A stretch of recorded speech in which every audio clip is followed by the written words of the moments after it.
Okay. Oh, no, I don't see it here. Well, okay. Yeah, thanks for having me and inviting me to the workshop.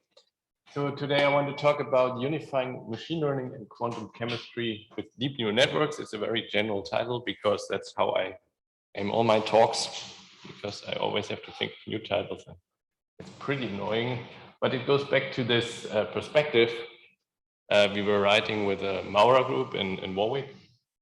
And the idea here was you have this workflow in computational chemistry that you more or less, depending on what you want to do, go through, right? You have to first build your model. How do you model your system? Then you have to do all the electronic structure calculations. And you perhaps want to explore structure, do conformal search, find new molecules. Or you want to do dynamics, simulate some spectra. And in the end, you want to connect to experiment, because in the end, that's what's counting, that the results you get are somehow reflected in the real world, right? And our point was that in many of these steps, you can apply machine learning in one shape or the other, right? So for example, for modeling potential energy surfaces, we did some work in the last year, so the G-SchNet and now with PaiNN, and I'm going to talk about PaiNN in a second, or for modeling the influence of external fields with G-SchNet, and Michael Gastecker will give a talk about that in the afternoon. You can even do electronic structure, predict molecular orbitals, or reverse this whole process, and instead from going from your structure to your property, you go from your property to your structure with generative neural networks, and I will show you how we do that with G-SchNet. Okay, so yeah, there was a lot of talk about representing atomic environments, and yeah, the way we do this, and a lot of people do it this day.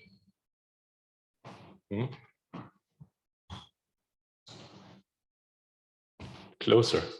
Okay.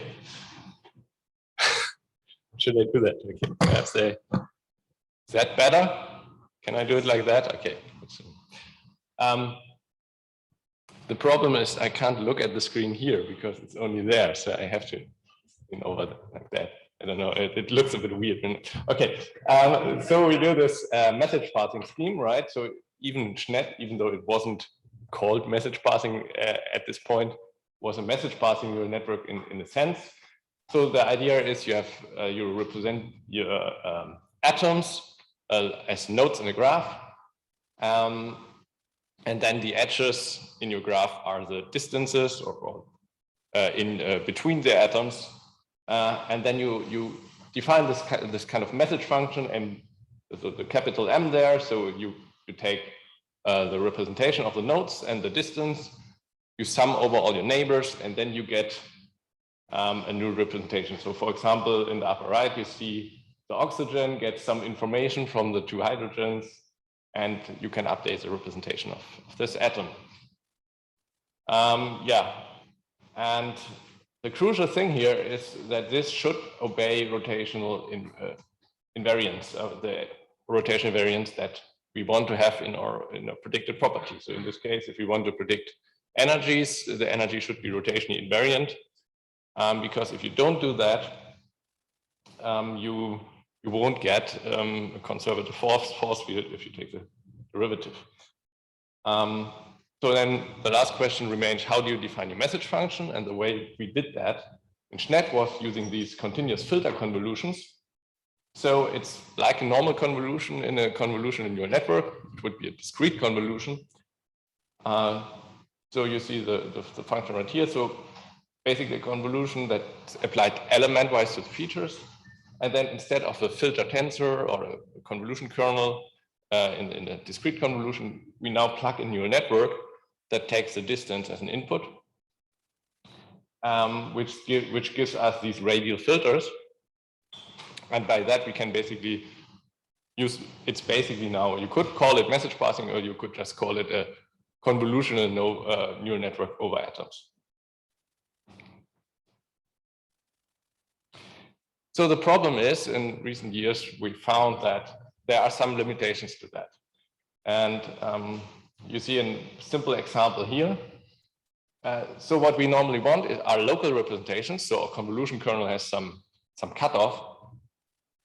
And if you now have, for example, what you see here is within this cutoff, which is marked by the circles, both of these structures look identical if you only look at the distances. So within the cutoff, the distances are the same. So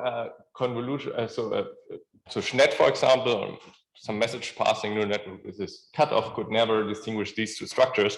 And if they happen to have different properties, you would have a problem in your network.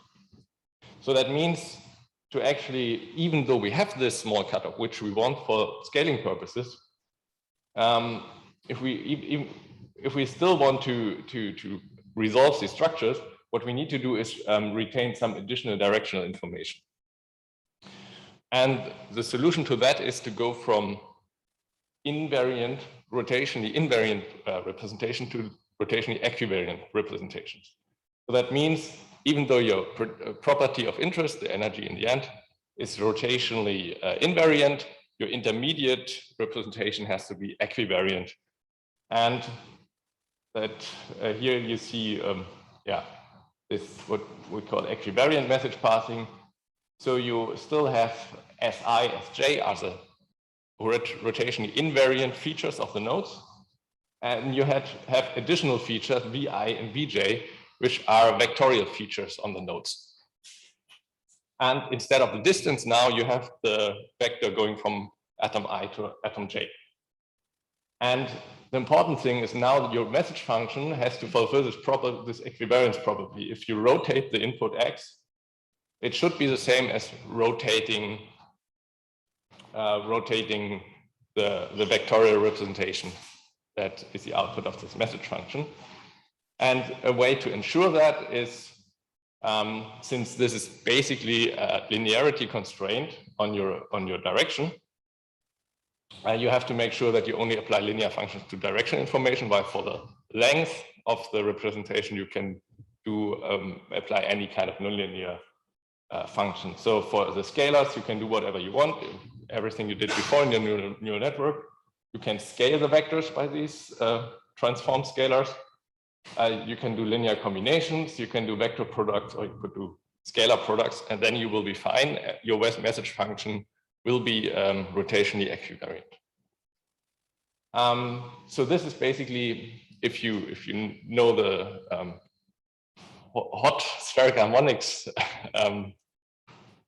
and equivariant neural networks, this is basically a first order. So angular momentum L equals 1.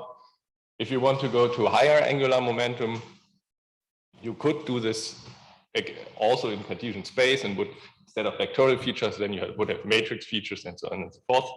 But in that case, it would really make sense to move to a spherical harmonic spaces, actually. Yeah, so this is the network. The only thing I want to point out here is on the left side, you see the scalar features are again the continuous filter convolution we had before. And for the vectorial feature, the message function is, basically we have the vectorial feature and then an invariant convolution filter.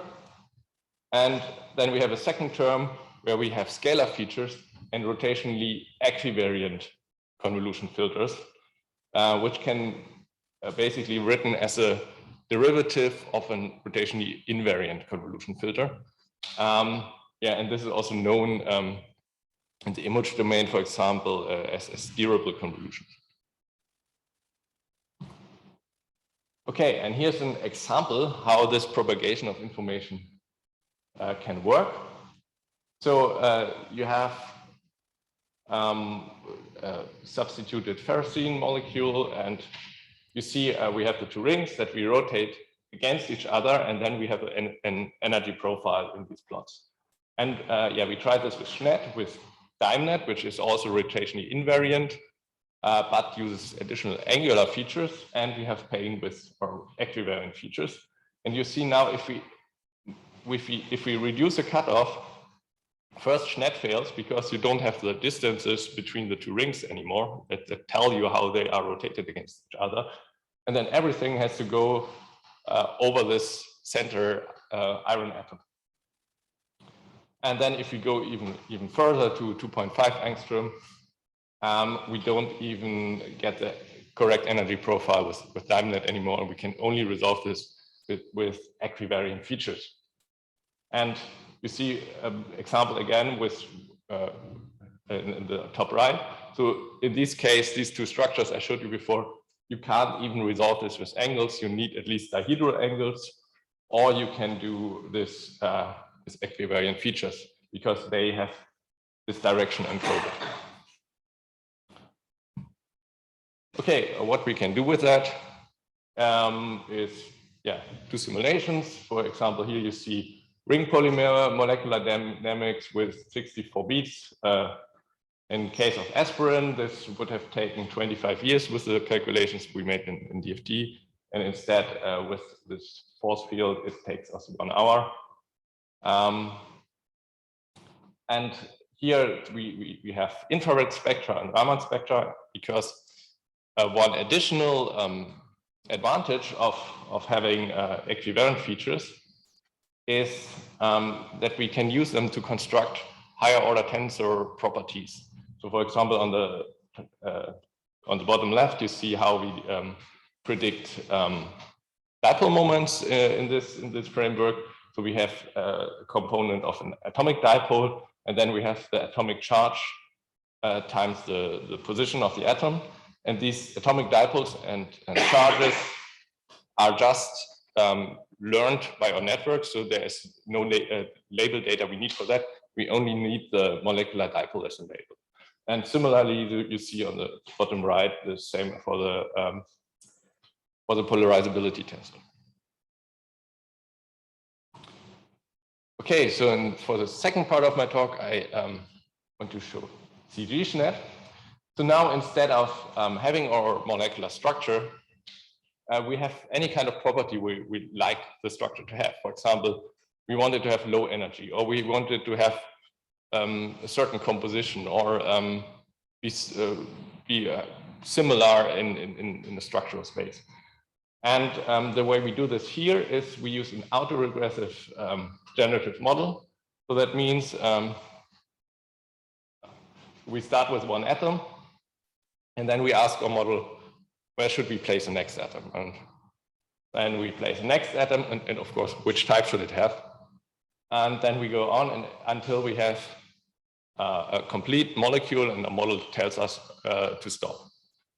And so you can write this as this kind of probability density. So you want to know if which position and type should I choose if I already have placed the previous atoms. And this is work that was still based on SchNet. So we only have invariant features, but of course our predicted structure needs to be equivariant. Because we have to choose a rotation for our molecule. And the way we guarantee equivariance here is by just taking distances, so defining the position of the new atom by looking at the distances towards the already placed atoms. And there are some challenges to that I want to mention that we just solved with this cheap trick here. So if you only define your probability density with distances, you get artifacts from the symmetry, because the symmetry of the partial molecule is higher than the symmetry of the molecule you want to generate eventually. So you need to break the symmetry. And the way we do this is with this focus token that we place on one of the atoms, and we say, give us a new atom in the environment of this atom. And that basically here breaks the symmetry between in the structure, and we can now only look at at this probability density without having to get all these artifacts you see on the left. We can basically eliminate these artifacts. Of course, in the future, in next, we would like to go to equivariant models because this is, yeah, I mean, it works nicely, which I will show you, but from a theory standpoint, I think it's nicer to make this directly with spherical harmonics and equivariant. Okay, so here's how the model is built. As I already told you, we have the partially unfinished molecule that we put into SchNet. Then we get a representation from that. We can combine that with some features from a conditioning network. And here we can have multiple conditions. We can have fingerprints, energy, HOMO-LUMO gap, whatever. And then we predict the type of the next atom. And this is, again, input here in our next stage to predict the distance from the atoms in the environment to the new to the atom to be placed, and then we basically get a grid of probability density around our focus atom and can just sample the position of the new atom. Right, and here when did I start? 2 more minutes. 2 more minutes, okay. And I will skip that. So here is, for example, here we have some target structure. So we want to sample new molecules that look similar to that. So what we did is we took a fingerprint and we conditioned our generative model on this fingerprint. And here you see the most similar structure to this according to the fingerprint in our training data. And here on the right, the three examples in each row for molecules that were sampled by our model. And you see they have high similarities, right? Sometimes higher similarities than the most similar in training. And you also see, yeah, that they really resemble our target structure. And this is something we're really excited about. So here we conditioned on two properties. So on the HOMO-LUMO gap and on the energy, because of course we can get weird structures that have a low HOMO-LUMO gap, but we want something that is stable. So we want something with low energy. And so we conditioned here. So this is our conditioning target. So here you see on the vertical axis the HOMO-LUMO gap, and then the energy. So we want to be in the lower left. And in orange here you see the values of our training points. So we really try to push the distribution of our sampled molecules to the edge of the training set so that we can go basically extrapolate in this space. And you really see that there are quite a few sampled molecules that have lower energies and lower HOMO-LUMO gaps than the ones present in the training setting. Okay, so that's it for me. So I showed you PaiNN and equivariant message passing, and I showed you the conditional generation of 3D molecules with G-SchNet. And we have a code, it's called SchNetPack. We're promising in the new version since 1 year now, I think. I said to Daniel, I think for 1 year, so we will merge the dev branch into master in about 2 weeks, and it's still not merged. So. But we're really close now, and so check this out, and especially check out the dev branch because it gets much better. And thank you.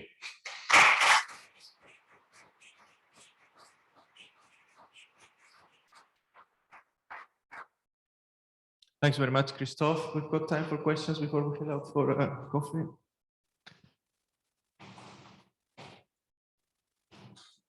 Thank you so much for the talk. Really interesting discussion. But I have a question about the first part of your presentation.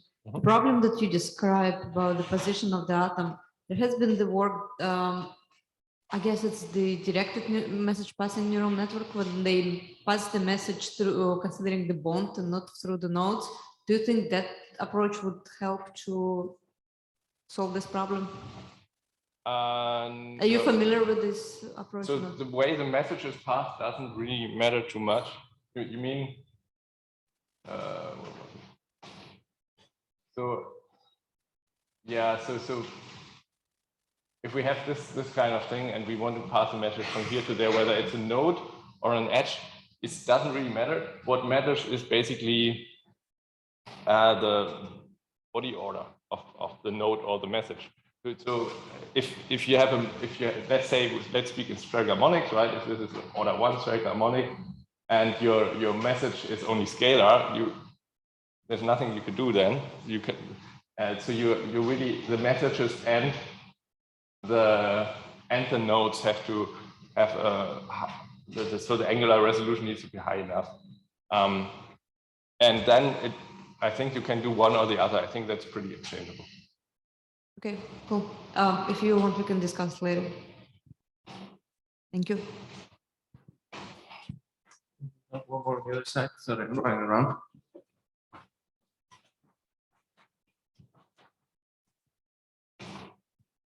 Thank you for the great talk. I was in your autoregressive model. It seems like you were able to generate cycles, which seems, from a very naive standpoint, to be pretty difficult with an autoregressive model. Yeah. Right? Because basically you start at one point and then you kind of have to do everything correctly to end up in a perfect cycle. How did you manage to do that? We didn't think about it. It just happened. So that was really this was another point in the discussion. I mean, I'm not sure whether you're referring to graph generative models where you really have to get the connections, but everything we're doing is placing atoms at points in 3D space. So the model doesn't care whether it's a cycle or not. The connections you see are just post-processing, right? We just put atoms in places, and whether there's a bond or not is determined by, I guess, RD-kit or JMOL or whatever. Yeah, I understand that, but right, if that's based on heuristics on how close they are and then overlaps. I understand that, but you have to have some foresight to be able to start generating cycles, right? Right, that's true. Quite a long dependency. Yeah. It was never a problem. Cool. Sorry to say, I have no idea. I mean, I guess why it could be a problem, but we never really encountered that. Yeah. If this was trained on QM9, there is probably a lot of cycles in there, right? Thanks for the great talk. I have 2 questions. In your first part of your talk, did you test what is the modification of the charge in the atom because of this rotational modification in neural network? The what? The charges. So can you capture polarization because of this rotational? You mean for the dipole moment, the charges in the dipole moment? Yeah, so the charges are pretty stable, and we had a book chapter at some point where we analyzed this a bit. With that, you can't really do charged atoms if you want to do that. That needs something like Oles showed, and we have also similar schemes. But yeah, you can analyze them, but I mean, partial charges are. I mean, I guess everybody has their own scheme that they can make up, right? I guess you could I think we didn't really systematically compare them to Mulliken, Hirschfeld, and whatever. But well, my second question is related to generative models. When you factorize the probability, is there a chance that there's a bias on the formation of the molecule because of the training data? So if you use QM9, there is a lot of cycles, so you will get a lot of B cycles. Yeah, I mean, of course, always if you train your model, it's biased by the data set. So in this case, but by this, so the factorization, well, I mean, I guess something with the rings could happen so that some structures are easier to generate than others. But so in this case, I think I have a backup slide here.